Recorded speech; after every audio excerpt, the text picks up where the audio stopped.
Pasha Bakthiar, you're the head of the Middle East office of Banque Reyl. You're an investor in Iran. So through what ways do you invest in this country?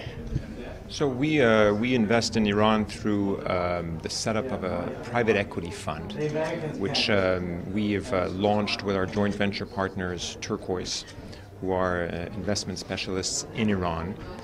We've set up a Maltese EU-compliant investment vehicle. It's an investment fund. It's a CCAF SIF fund, which enables us to raise private funds from investors around the world, non-US, compliant with the current lifting of sanctions.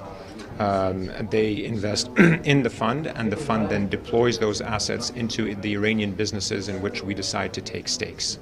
But it's not possible for private investors to invest directly in Iran at the moment. Is that correct? It is possible, but it is complicated because you need to have the proper structures in place in order to make sure that the funds are able to reach Iran in a completely transparent and legal manner. So while it is possible for private individuals to make small private investments in Iran, it is much easier for them to go through institutionalized investment vehicle, which has been set up by firms such as ourselves.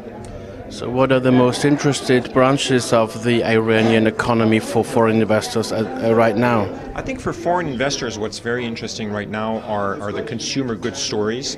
Those are stories which include businesses like dairy, include businesses such as fruit juices, snacks, biscuits, cookies.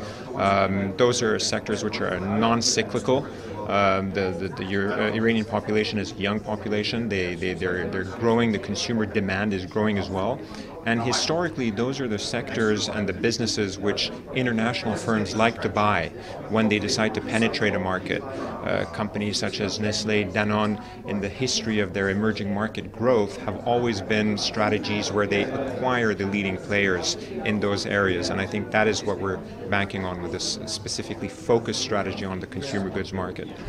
Could you invest into financials, construction, real estate, industrials, or is that not such a good idea? I mean, I think it's not really a question of good versus bad idea. Yes, it is possible to invest in those sectors. I think we've taken the decision strategically not to invest in the large state-owned businesses, and of course, all the businesses that we do decide to invest in have to comply with the sanctions lifting as outlined in the JCPOA. There are still certain individuals and entities which you cannot invest in, and that's why it's very important to have a firm that understands that, conducts the due diligence to make sure that you are investing in appropriate businesses.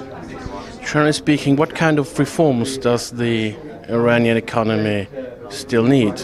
What kind of performance? What kind of reforms? Okay.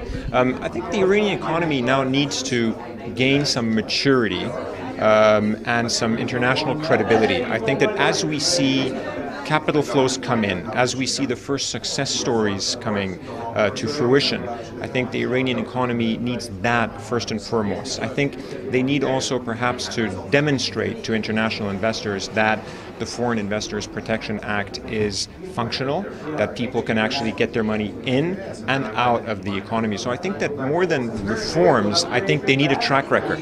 They need some time to be able to demonstrate that it is a viable, feasible, and a good opportunity for international investors.